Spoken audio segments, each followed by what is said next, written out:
Assalamualaikum warahmatullahi wabarakatuh.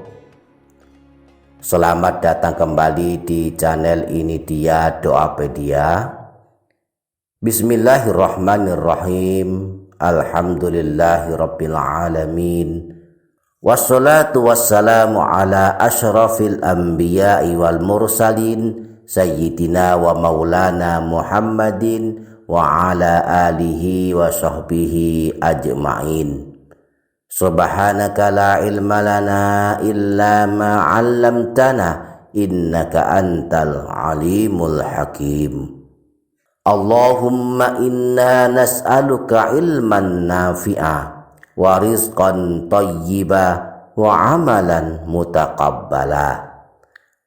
Amma ba'du. Para sahabat, dalam masalah ibadah sholat ada dua hal penting yang wajib kita perhatikan dan wajib kita lakukan agar ibadah sholat kita sah dan diterima Allah. Pertama, kita wajib melakukan syarat sahnya ibadah sholat. Menurut para ulama, ada 15 syarat agar ibadah sholat kita bisa sah. Di antaranya beragama Islam, melakukan ibadah sholat ketika telah masuk waktu, suci dari najis pada badan, pakaian dan tempatnya sholat, suci dari hadas kecil dan hadas besar, menutup aurat dan menghadap kiblat. Jika 15 syarat sah ibadah sholat ini telah kita lakukan atau telah ada pada kita, maka ibadah sholat kita sah dan benar sesuai panduan yang telah diberikan para ulama. Yang kedua, kita hendaknya melakukan beberapa hal yang menjadi syarat diterimanya ibadah sholat kita oleh Allah Subhanahu wa ta'ala. Sebab setelah kita memenuhi semua syarat sahnya ibadah sholat, otomatis ibadah sholat kita sah. Namun ibadah sholat yang sah belum tentu diterima Allah Subhanahu wa ta'ala. Oleh karena itu para ulama memberikan panduan bahwa ada 4 syarat yang hendaknya dilakukan agar ibadah sholat diterima Allah dan tidak sia-sia belaka. Dalam kitab Sulamut Taufik, Syekh Salim bin Abdullah Al-Hadrami menyebutkan bahwa ada 4 syarat diterimanya ibadah sholat oleh Allah Subhanahu wa ta'ala. Beliau berkata, wasurito ma'ama marra min suruti sihatis sholati liqabuliha indallahi subhanahu wa ta'ala ay nailu thawabiha wa darajatiha.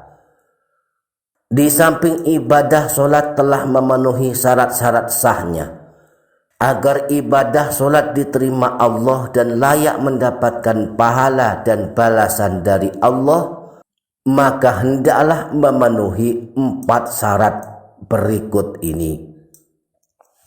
An yaqsida biha wajhallahi ta'ala wahdah. Yang pertama, hendaklah berniat melakukan sholat semata-mata mengharap ridha Allah semata, ikhlas dan tidak berharap pujian orang lain. Ibadah sholat yang niatnya bukan karena Allah, ingin mendapat pujian orang lain misalnya, maka boleh jadi ibadah sholatnya sah tapi tidak akan diterima Allah, sia-sia belaka dan tak layak mendapatkan pahala. Wa ayyakuna ma'kuluhu wa malbusuhu wa musallahu halalan. Yang kedua, hendaklah makanan, pakaian dan tempat sholat bersumber dari yang halal. Jika makanan yang kita konsumsi bersumber dari jalan yang haram, lalu pakaian kita yang kita pakai untuk sholat, juga tempat yang kita gunakan untuk sholat, semuanya berasal dari jalan yang haram, maka ibadah sholat kita tidak akan diterima Allah Subhanahu wa ta'ala.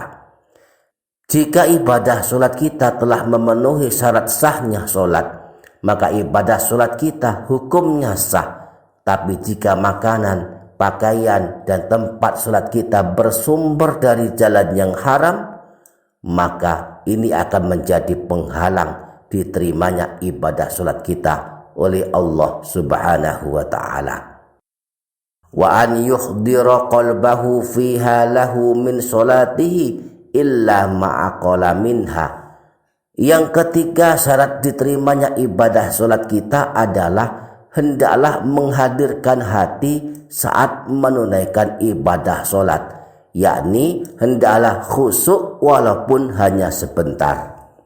Saat kita sedang sholat, hendaklah hati kita hadir, merasa sedang berada di hadapan Allah dan bermunajat kepadanya. Jika sejak awal sholat sampai selesai kita melamun, sedikit pun tak ingat Allah dalam ibadah sholat kita, ibadah sholat seperti ini meskipun sah tidak akan diterima Allah, sia-sia dan tak layak mendapatkan pahala dari Allah Subhanahu wa ta'ala. Wa alla yu'jiba biha. Yang keempat, agar ibadah sholat kita tidak hanya sah dalam pandangan para ulama tetapi juga layak diterima Allah, hendaklah kita menghindari rasa ujub, rasa bangga dengan ibadah sholat kita, merasa lebih hebat telah mampu menunaikan ibadah sholat sedang yang lain tidak mampu.